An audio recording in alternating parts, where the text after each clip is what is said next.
afternoon, everyone. I am the first presenter from Group 1. So today we are going to tackle about preparing to be an effective GMRC teacher. So how to become an effective GMRC teacher in the field. So it is a must for us to learn the instructional planning and development to become an effective GMRC teacher. Now, let's proceed to the instructional planning and development for ESP.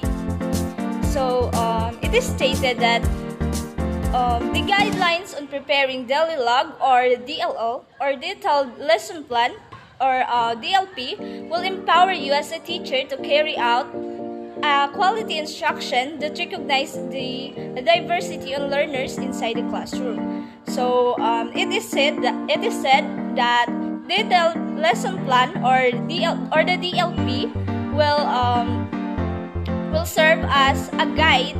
As a teacher, it will serve as a guide to be an effective in teaching our learners. So it was committed to learners' success, allows the use of varied instructional and formative assessment strategies, including the use of information and communication technologies or ICT, and it enables the teacher to guide, mentor, and support learners in developing and accessing their learning across the curriculum. So this DLP enables us as a teacher to guide, mentor, and support our learners to learn more and to become an effective teacher.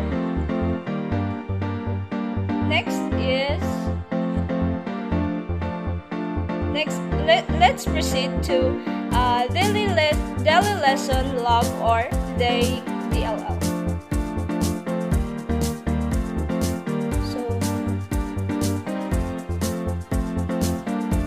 It is stated there that the daily lesson log or DLL, it is requirements to all novice teacher with no teaching experience to prepare daily lesson plan. The case is different to teachers with at least 1 year of teacher experience, including with teaching experience in private school and higher education. So it is only in teaching experience in private school and higher education. So they are required to fill out a weekly daily lesson log. So what is daily lesson log? So there are actually different templates for DLL such that it is intended for kinder grades 1 to 12 with Filipino translation for multi-grade and in preparation for alternative learning system or the ALS. So anyway, all of its parts do not differ much except from the scope and the daily attendance. So here are the objectives of a daily lesson log or the DLL. So this part of the DL includes objectives related to content, knowledge, and competences. These lesson objectives describe the behavior, performance teachers, and what learners exhibit in order to consider them competent. So the objectives state what the teacher intends to teach and serve as a guide for instruction and assessment. So this daily lesson log is very important for us as a teacher or as a future educator. So because it will serve us to be the guide of what we are going to teach to our learners. So the content standards refers to the learning area-based facts, concepts, and procedures that students need to learn while the competences pertain to the knowledge, skills, and attitude that students need to demonstrate in a lesson. So the competency codes are also lagged in these parts of the DLL. Now, let's proceed to the content. The topic or subject matter pertains to the particular content that the lesson focuses on. This depends on the learning area and grade level that the teacher is teaching. So, content. This is the center, or this is all about the topic that are focused on. It depends on the learning area and grade level that the teacher teach. So next is learning resources. It is the part where the teacher log the references on other learning resources that the teacher will use for the lesson. So learning resources, when the teacher log the references in the on other learning in order to use in the class. The references include the particular pages, teacher's guide, learning module, textbook, and additional materials from the Learning Resource Management and Development System portal. This part of the DLL can also include the supplies, equipment, tools, and other non-print materials needed for activities before, during, and after the lesson. So, learning resources, ito ay mga references na kung saan ang mga guro ay doon kumukuha ng mga guide, particular pages like teacher's guide, learning module, and additional materials. Next, let's proceed to procedures. So, procedures, this part of the DLL has 10 subparts such as the following. So, reviewing previous lessons or presenting the new lesson. So, when we are in demo teaching, we have to review the previous lesson or recall what the lesson all about.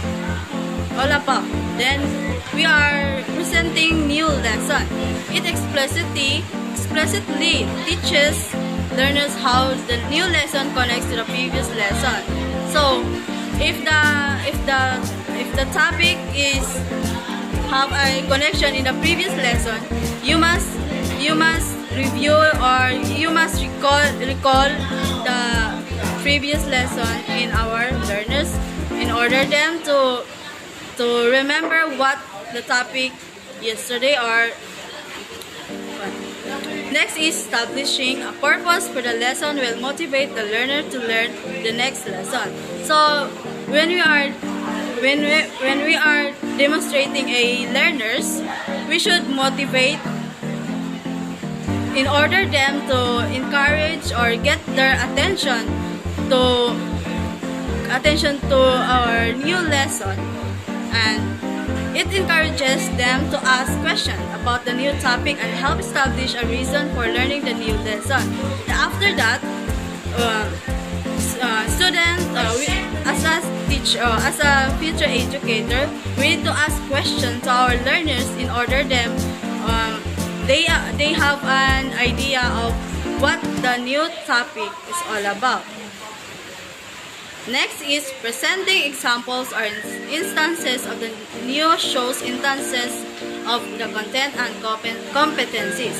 So it is very when we are teaching, we should provide more examples in order them to understand the lessons.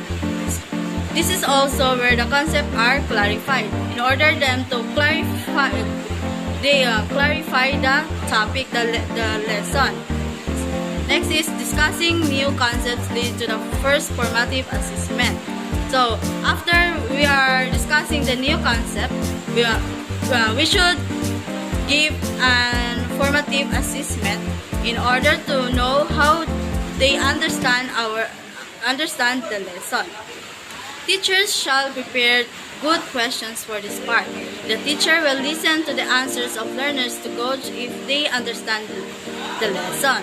So the teacher will listen what the student answers and if they understand the lesson.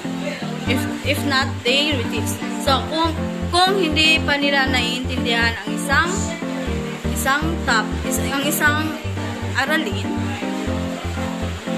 we are gathered to reteach them in order to in order them to grow their knowledge or deepen their knowledge. So after that, we know when we are giving them an assessment, we can evaluate if their understanding is good or not. And now, let's proceed to the continuation of the discussion of new concepts leading to a second formative assessment that depends the lesson and shows learner new ways of applying learning. The teacher can use pair or group and team work to help learners discuss the lesson among themselves. The learners can present their work to the class and this serve as the teacher's way of assessing if a concept are solidifying and if their skills are developing. So continuation of discussion, it is important especially to the students can understand and process information rather than simply receive it. So the goal of a discussion is to get students to practice thinking about the course material. The teacher can use pair or group and team work to help learners discuss and the lesson among the students, and it serves as the teacher's way of teaching. Developing mastery, which will lead to the third formative assessment. It can be done through more individual work activities such as writing, creative ways of representing learning, dramatizing, or etc. The teacher shall ask learners to demonstrate their learning through accessible activities such as quizzes, worksheets, seat work, and games. When the students demonstrate learning, then proceed to the next step. The teacher can add activities as needed until formative assessment shows that the learners are confident in their knowledge and competencies. So developing mastery, it is also important for the students to practice their skills like in quizzes, worksheets, seat work, and games. Students can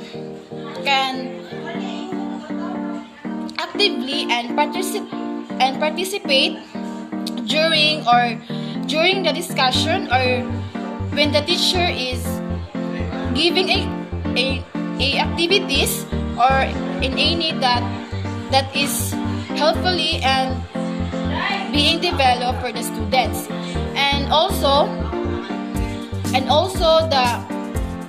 the quizzes should the next and help to the students to develop their critical thinking and their skills in any of the games.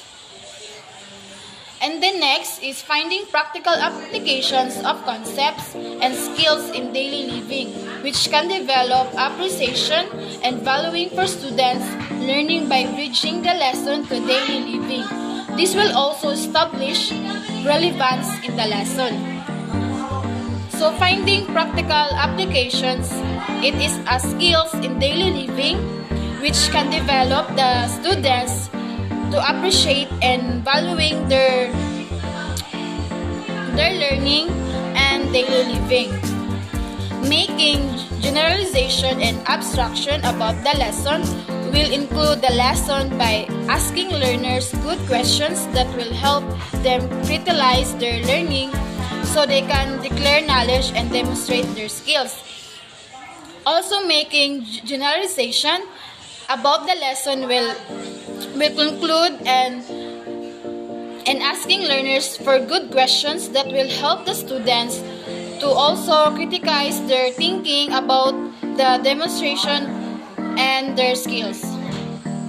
And next is evaluating learning is a way of assessing the learners and whether the learning objectives has been met. So evaluation should tap into the three types of objectives. Okay, next, let's proceed to daily lesson plan.